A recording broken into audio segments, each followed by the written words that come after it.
I sort of think about inflation as a nearer term and medium term. You have to acknowledge that the last couple of months have both been good reads on an overall level, but good from a breadth standpoint as well. All the elements of inflation seem to be settling down. The broadening that we didn't see in the last half of last year, you can now see in the most recent numbers. And I'm relatively hopeful, based on the conversations that I'm having, that that's going to continue. The way I'd put it is consumers are still spending, but they're choosing. And I talk over and over again to businesses who tell me that they raise their prices quite a lot, and they're seeing customers, they're still spending, but they're trading down. That could be Target to Walmart. That could be the McDonald's $5 meal.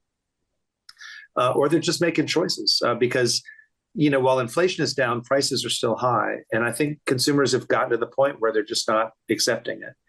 And that's what you want.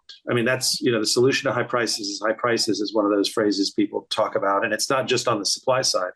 It's also on the demand side. I mean, elasticity does work its magic. And when it does, businesses realize their pricing power is behind them. So I'm actually pretty optimistic that over the next few months, we're going to see good readings on the inflation side. I do think there's a set of forces out there I'll call medium-term inflationary that are still out there. We have potential conflict in the Middle East, and obviously that could do something to oil prices.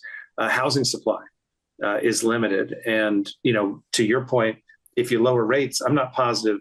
I don't think there are a lot of businesses on the sidelines just waiting for another 25 or 50 basis points in rates. I do think there are a lot of consumers who'd like to buy a house who are just waiting for rates to drop. And we saw the first glimmer of that, I thought, in January and February. And then when rates came back up again, it kind of dried up. So you could see pressure on housing prices, if rates come down.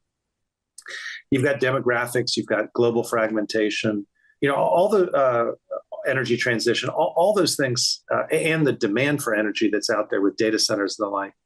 All those things have the potential to be medium-term inflationary, even if we are getting the current thing under control. And so, I'm not worried about a frenzy with the possible exception of what might happen in housing. But I am keeping my eye on the question of, are we headed toward a world where, inflation is going to nicely be supported by the tailwinds that we had through the 2010s? Or is it going to be limited, disinflation going to be limited by a set of new headwinds?